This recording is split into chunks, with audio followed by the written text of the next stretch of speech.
Yes, Sudhir, our editor South, now joining us live on the story. Sudhir, we understand what the procedure is going to be henceforth in the sense of the Home Ministry and the GOM and the Parliament and the procedure and all of that. Politically, this is a major embarrassment to the UPA government. Absolutely, it's a major embarrassment that its Chief Minister himself moved this resolution wanting to reject the AP reorganization bill that was sent by the President to the Andhra Pradesh Assembly.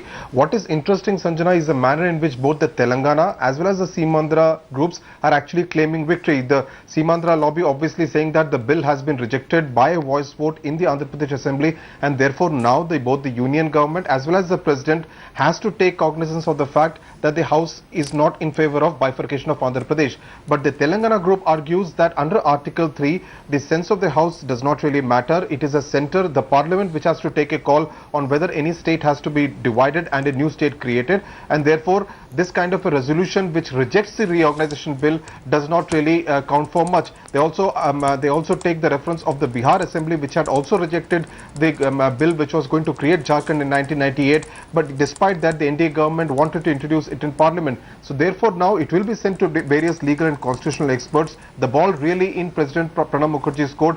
He will get the bill back from the Assembly Speaker in another 3 days' time, and after which a major call will have to be taken both by the President and the UPA government on whether, despite the bill being rejected by a majority opinion in the House, the same bill can be introduced in Parliament or not.